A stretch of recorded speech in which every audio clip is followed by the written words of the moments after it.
Olá, eu me chamo Beatriz de Oliveira Guimarães, sou discente da Universidade de Brasília, da Faculdade de Ceilândia. A minha orientadora é a professora doutora Karine Royer e a minha pesquisa tem por tema o estudo da influência do PPR-gama na modulação da expressão de genes inflamatórios em cultura de macrófagos. Bom, atualmente, entende-se que alterações na resposta inflamatória podem desencadear quadros de inflamação crônica que estão relacionados ao risco de se desenvolver doenças crônicas. De acordo com a Federação Internacional de Diabetes, em 2021, a prevalência global de diabetes em pessoas com de 20 a 79 anos foi estimada em 537 milhões de pessoas. Esse e outros dados refletem, então, a necessidade de se investir em métodos terapêuticos para condições crônicas. Os receptores ativados por proliferadores de peroxissoma são, então, receptores nucleares que atuam como fatores de transcrição que estão envolvidos na regulação metabólica, em que o PPAR do tipo gama regula o armazenamento de lipídios e a sensibilidade à insulina de vários tecidos, tornando-se, então, alvo farmacológico promissor em doenças metabólicas humanas. Dentre os ativadores,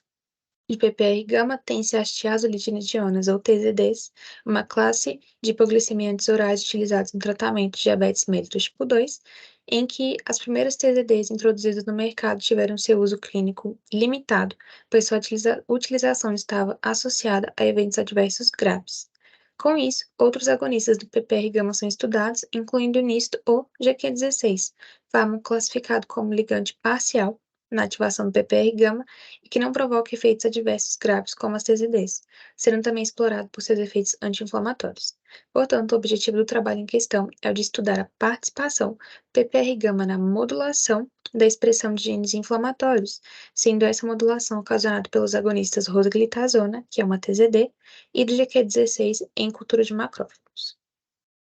Como parte da metodologia, tem-se então que macrófagos murinos da linhagem Hall 264.7 foram cultivados em meio de cultura DEMEM, e após esse cultivo, as células foram tratadas por 30 minutos com estímulo inflamatório, no caso, o lipopolissacarídeo ou LPS. Após esses 30 minutos, adicionou-se o antagonista de PPR-gama, T007, e ele agiu por 30 minutos. Depois desses 60 minutos totais, foi adicionado o agonista total rosglitazona, ou o agonista parcial GQ16, que ficará em contato com as células por 24 horas totais. Depois dessas 24 horas, as células foram colhidas com trisol para extração do RNA, tratadas como DNase, e a expressão relativa do RNA mensageiro da IL-6, que é uma citocina pró-inflamatória, foi analisada por PCR quantitativa em tempo real. A figura 1 demonstra, então, que a exposição prévia dos macrófagos ao LPS durante as 24 horas totais de tratamento foi capaz de aumentar significativamente a expressão do RNA mensageiro da IL-6. Isso quando comparado ao veículo DMSO, aos agonistas rosglitazone GQ16 e também ao antagonista T007, em que o aumento da expressão desse gene pró-inflamatório confirma o efeito inflamatório exercido pela LPS sobre as células Hall 264.7.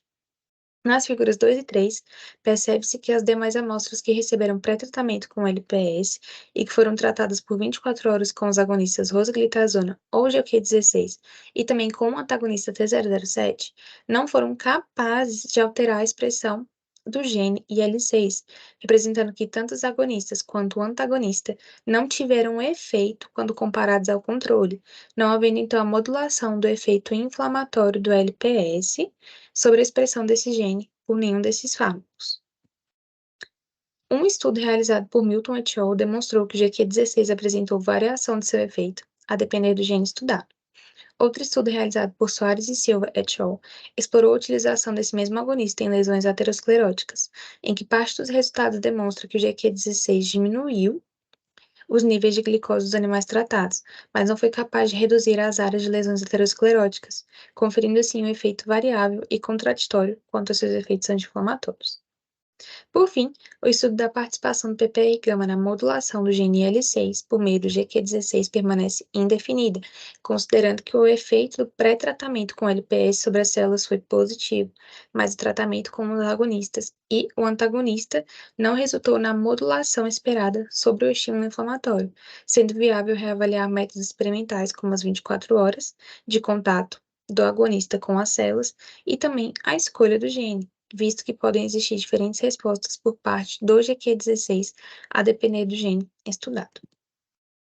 Aqui estão então algumas das referências utilizadas para a confecção dessa pesquisa e obrigada pela atenção.